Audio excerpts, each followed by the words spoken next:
ASUS is apologizing for their strange and expensive repair quotes. Okay.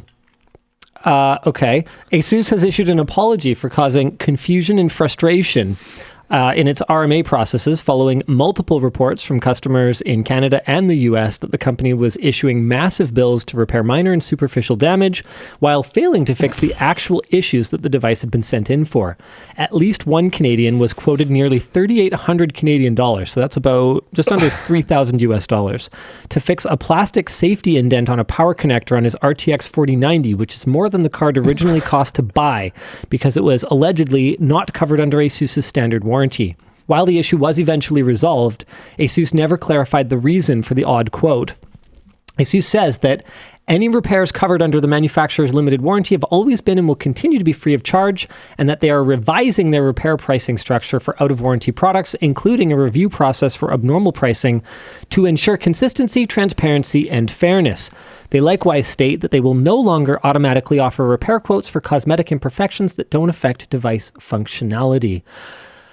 I think that ASUS has a lot of self-reflection to do. I mean, we encountered this back when we secret shopped them a while ago, where we basically had to drag them to water to get them to drink to solve our problem. And it wasn't even that they didn't ultimately solve it or that they tried to give us the runaround. For us, it just came down to more incompetence, I think. Right. If you listen to that video and just kind of listen to our poor guys trying to explain that our issues, we just want you to explain power connectors to us.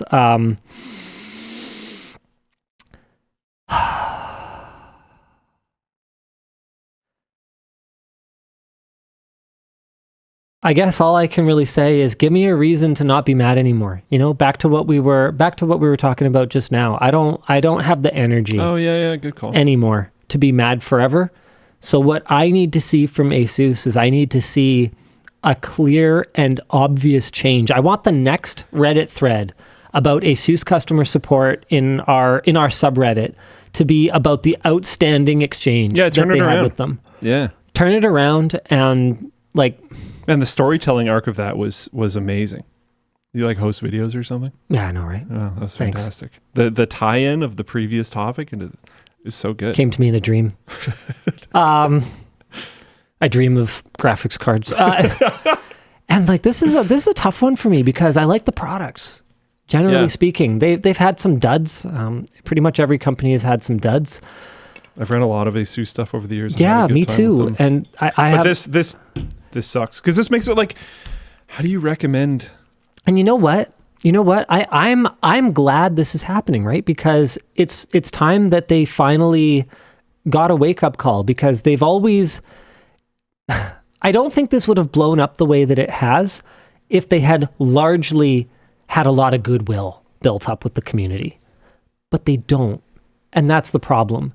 And so those years of they fixed it, but the experience kind of sucked. It was pulling teeth, or they made this, they give them this weird repair quote. And I'm like, no, don't fix that. And just like these years of kind of annoying stories have built up in such a way that all it took was for a match to drop, and of course it was going to go up in flames. And I'm glad that they're finally taking notice, and I hope that we see real prolonged change.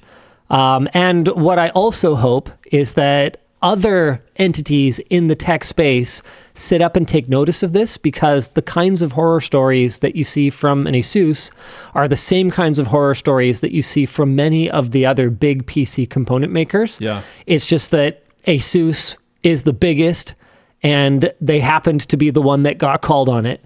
So hopefully everyone else is sitting up, taking notice of this and going, ooh, okay, we got to get this together.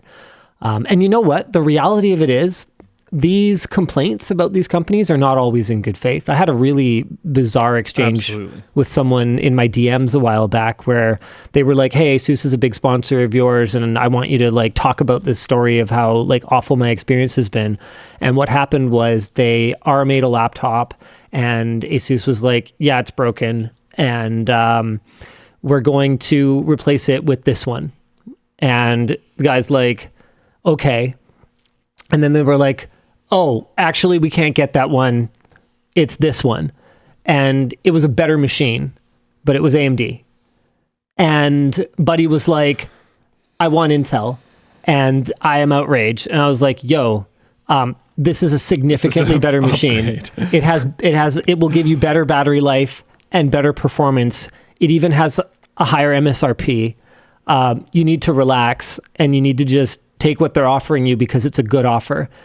And then he ended up, instead of being mad at ASUS, he ended up being mad at me and ASUS. And I'm like, sorry, I'm not going to lie to you. Nice, sick. I mean, this is like a common, whenever there's like ban waves in video games, you get a lot of people riding the, I was falsely flagged. Like whenever that starts becoming a big thing, a lot of people will jump on that train trying to get some of the goodwill. But ASUS's problem is that there were enough legitimate stories. Totally. Yes. That they're susceptible to it. Yeah. So I guess, and everyone for a while, because this happened, everyone is going to believe anyone that claims that they were mistreated, even if they're just trying to abuse. And that's going to cost ASUS a lot more in like bullshit claims than if they had just dealt with everything properly in the first place. So now they need to effectively overcompensate to get out of this.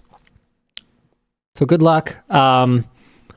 And I think, in terms of our collaborations with them going forward, we really need to see a difference that is measurable within our community. So some people are pointing out that there might have been a specific reason why they wanted the Intel system, or that some things could work better on the Intel system. Yeah, they didn't. Trust me. That I was getting. He's condensing a conversation. Essays. About this. They just wanted Intel because they were brand loyal to Intel, and I'm sorry, but I just don't have a ton of patience for that. This is something that Linus would have discussed.